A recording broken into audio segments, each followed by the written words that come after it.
Paytaxtda isə gecə yol polisi və mülki əməliyyatçılar avtoşlarla belə demək mümkünsə əməli başlı qaçdı qovdu oynayıblar. Reyd maraqlı görüntülərlə yadda qalıb. Gecə boyunca davam edən qaçdı qovduda əksər hallarda polis işçiləri qalib gəlib.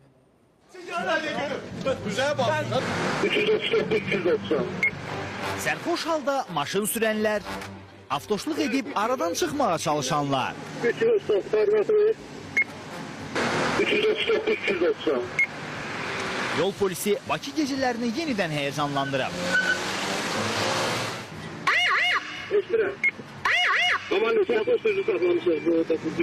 Özü də bu dəfə dosta zəngdə nəticə verməyib.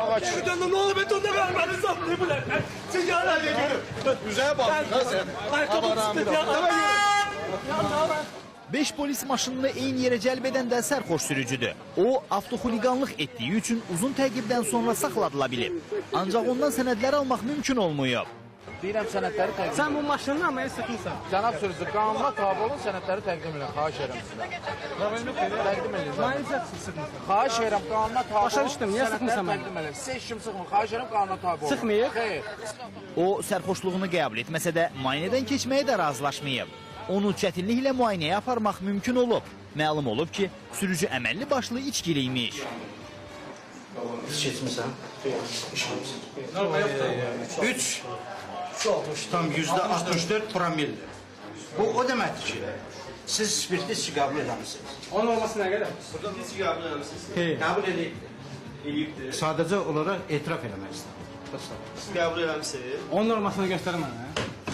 037, ikinci sağı saxlayasın. Digər avtomobilin sahibi isə polislərin qarşısında qaydaları pozub qaçmağa çalışsa da buna nail ola bilməyib. Hətta polisə müqavimət də göstərib. Amma əraziyə çağırılan postpatrol xidməti işçiləri onu bölməyə aparıb.